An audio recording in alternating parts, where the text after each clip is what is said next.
Hello, everybody. Welcome to Into the Woods. My name is Heidi Woods. And if you are new to this community, each week on Wednesday we go live and we do a little guided meditation together. And I try each week to have a new theme. This week I thought it was very appropriate to have an opportunity to work with difficult emotions. And originally, hi Lisa, welcome. I had put how to mindfully deal with negative emotions, but I remember in my training, what they taught us was there isn't good and bad, right? There isn't this box that we put our feelings in. So positive would be like happy, joy, excitement, pleasure, all of these things. And then over here would be the bad box, the fear, the sadness, the anger. And what mindfulness teaches us to do is really to embrace all emotions and really turn towards them in a way that is accepting, is kind, is curious. So I thought I would go through a couple of steps here with you today, and then we can do a little practice together. So this is from the Gottman Institute, and I'll post this in our community as well so you guys can see that. But step one is really turning towards that emotion with acceptance. So let's say you feel a sense of anger about something. Instead of putting it in that box of negative or bad emotions, just allow it to come up, allow it to teach you something. Typically, anger is a secondary emotion. And so oftentimes what I tell kids is explore that a little bit. What's underneath that? And 9 times out of 10, it's actually sadness disguised as anger, or disappointment disguised as anger, or betrayal, or some of these other things. So get curious about your emotions and just accept them. Become aware of it, maybe sense it in your body. Step 2 is to label it. So in psychology, you may hear feel it to heal it, or name it to tame it. Similar concept. So when we can notice it and say, this is anger, or this is anxiety, we're much better equipped to meet that with, again, that sense of kindness. So instead of saying, I am anxious, we say, I am feeling anxious. Or instead of, I am angry, I'm feeling angry. So if somebody was to walk in with a broken leg, I wouldn't say they're broken, right? They have a broken leg. Step 3 is to accept your emotions. Oftentimes what we do is push them away. We want to ignore them. We want it to go away. It's difficult. Step 3 is just about allowing and accepting it for what it is. Step 4 is realize the impermanence. So oftentimes I tell kids, no feeling is final, which means you may be having a difficult time right now. You may be experiencing something uncomfortable, but just like a storm that passes through the sky, it will be gone after a little while. So just know that even though the emotion may feel overwhelming, that it too will pass. Step 5 is to inquire and investigate. So this is where we really ask, what triggered that? What triggered that emotion? Why do I feel that way? And dig a little deeper. And as you may recognize as we go through the steps, this is being skillful, right, with our emotions, which many of us maybe weren't taught to do. Maybe there wasn't something in school that focused on this. Now there is. There's a lot of different social and emotional curriculums available. But if it's something you haven't ever done or practiced before, now is a really good opportunity to do that. And then lastly, step 6 is to let go of the need to control emotions, which I find myself doing sometimes. I think, people will ask me, don't you ever get mad? Well, of course I do. I'm human. It's like saying a doctor doesn't ever get sick. But what I've learned to do is dig a little deeper, recognize where I'm feeling it in my body so that when I do get triggered, I notice, there's heat, in my belly, or I feel that space right here start to get tight, and I notice that coming up, or maybe my chest is buzzing. And so then we're more able to skillfully work with that when we know what we're experiencing or we know what's coming up. But the let going of the need to control your emotions, it's being open to the outcome and just noticing what unfolds. Hi, Mom and Dad. You guys are cute. My parents tune in every week, you guys, and it means the world to me because they live about 8 hours away. good 8 hours away, so I get to see them in this way and we get to practice together. So I will post these 6 steps in the Facebook community so you can see it, but there isn't a person out there that hasn't dealt with a negative emotion or a difficult emotion and hasn't really had a path through, right? How do I get over this? How do I process this? And I am such a huge proponent of therapy and working with a counselor or somebody you trust. We all need tune-ups from time to time. It's almost like if your check engine light goes off in your car and you just keep driving it, it's going to break down. So emotions are the same. We tend to it. It's like the check engine light in our body that goes on, right?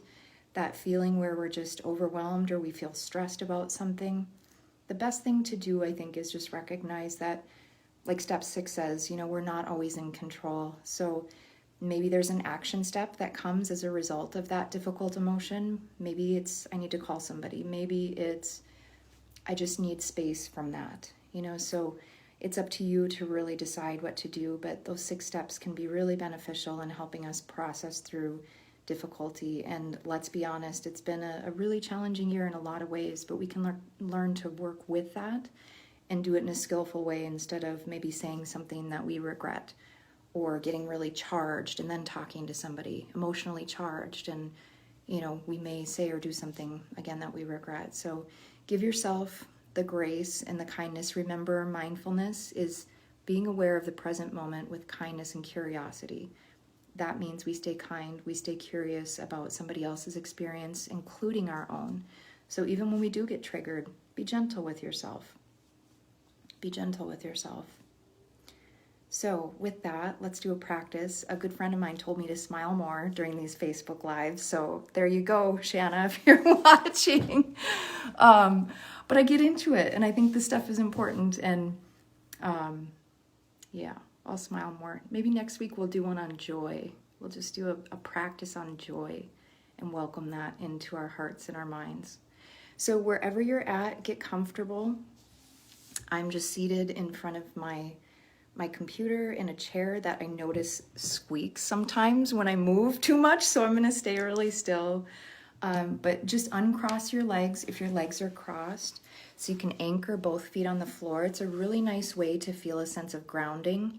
And if it was nice enough out, you could take your practice outside and get your bare feet on the grass and on the earth. But for today's purposes, we'll just uncross the legs, anchor your feet on the floor, relax the shoulders down and back. If you prefer, you can close the eyes, just gently kind of soften them. Or if you don't want to close the eyes, you can take a soft gaze at the floor beneath you. Take a moment to just follow the breath. Again, we're not trying to change anything, just simply observing the natural rhythm of the inhale and the exhale. Unclench the jaw. Just notice if you're gripping any muscle groups in the body. Let's do a quick scan from head to toe. So just like the body scan we did last week, this is kind of a shortened version. So start at the head, very crown of the head, work your way down. And as you're breathing here, just allow that exhale to create a sense of release in your body. So maybe this is the biggest breath you've taken all day. Nice deep inhale through the nose. Big exhale out of the mouth. Good. Let's do another one here as we continue to scan the body for tension. Inhale through the nose. Big exhale through the mouth. Good. Couple more here, breathing at your own pace, but just let it be a nice deep exhale. Remember, anytime that exhale is longer than the inhale, we're activating that parasympathetic nervous system. We're kind of creating a reset for the body.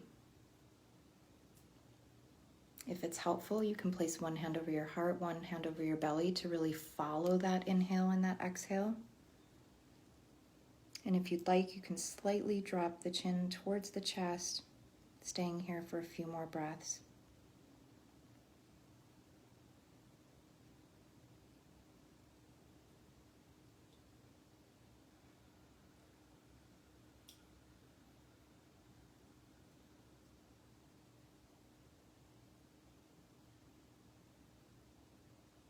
And again, if you notice the thoughts arise, which they will, just come back to that inhale and exhale.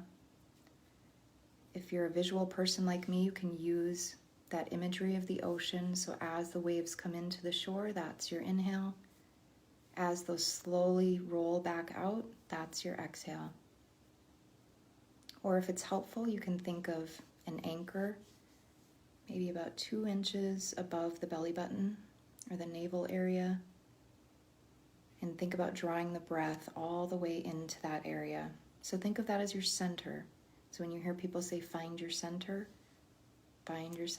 with your breath.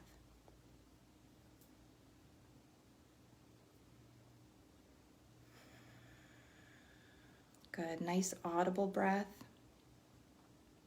So breathe in through the nose. I want to hear it, even though I can't hear it. Big breath in. Big exhale out of the mouth. Good, 2 more here. The biggest breath you've taken all day, in through the nose. Last one, exhale. For this last one, I want you to hold at the top. So big breath in and then hold.